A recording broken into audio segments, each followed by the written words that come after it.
মিল্লাত আমায় নতুন ভোরের স্বপ্ন দেখালো, যুগের সাথে তাল মিলিয়ে হাঁটতে শেখালো। মিল্লাত আমায় নতুন ভোরের স্বপ্ন দেখালো।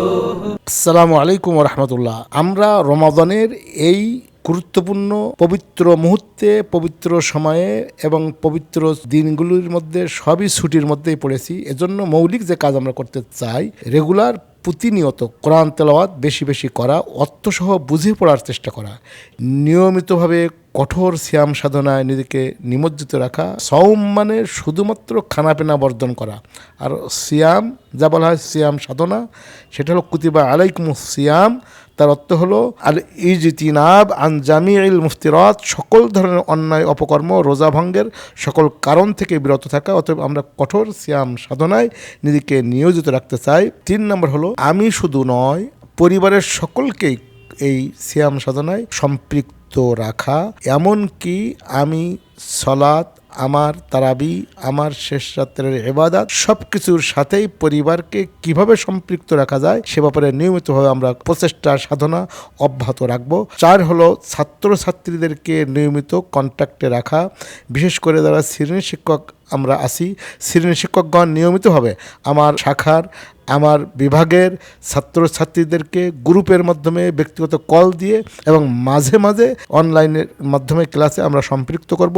যদি কারোর জুম আইডি পর্যাপ্ত না থাকে, আমার কাছ থেকে আইডি নিয়ে আপনারা সেখানে ছাত্রছাত্রীদেরকে নিয়মিতভাবে সম্পৃক্ত করার চেষ্টা করব। এবং যারা বিষয় শিক্ষক আছি তারাও গুরুত্বপূর্ণ, বিশেষ করে অ্যারাবিক বিষয়, ইংরেজি, আইসিটি সহ এই সকল বিষয়ে ছাত্রছাত্রীদেরকে সবসময় কন্ট্যাক্টে রাখা এবং তাদেরকে অনলাইন ক্লাসে সম্পৃক্ত রাখা। বিশেষ করে কোচিং ক্লাসগুলোতে এবং যারা পরীক্ষার্থী গ্রুপ দাখিলের এবং আলিমের, তাদেরকে সবসময় কন্ট্যাক্টের মধ্যে রাখতে হবে আমাদেরকে মেহরবানি করে। এবং নিয়মিতভাবে অভিভাবকদের সাথে যোগাযোগ রক্ষা করব।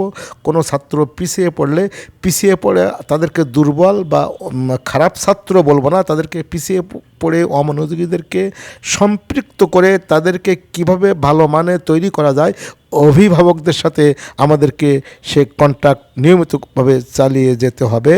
এবং আমরা নিয়মিতভাবে খতমে তারাবিতে সম্পৃক্ত হওয়ার চেষ্টা করব।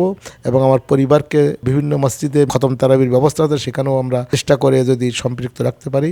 সর্বোপরি শেষ রাতের ইবাদতে সকলকে নিয়ে, পরিবারের সবাইকে নিয়ে শেষ রাতের ইবাদত, তাহাজ্জুদ, কিয়ামুল লাইল, আল্লাহকে ডাকা, আল্লাহর কাছে বলা এবং পূর্ণ একটি কোরআন মজিদ খতম করে অর্থসহ তেলাওয়াতের যদি উদ্যোগ আমি নেই এবং সিয়াম সাধনার মাধ্যমে জান্নাতের জন্য আল্লাহর কাছে আমরা ক্ষমা ভিখারি হতে পারি, জান্নাতের জন্য আল্লাহর কাছে আমরা ভিখারি হতে পারি এবং জাহান্নামের আগুন থেকে আল্লাহর কাছে মাফ চেতে হবে। ওয়া সাল্লাল্লাহু তাআলা ওয়া আলা আলিহি ওয়া সাহবিহি ওয়া সাল্লাম।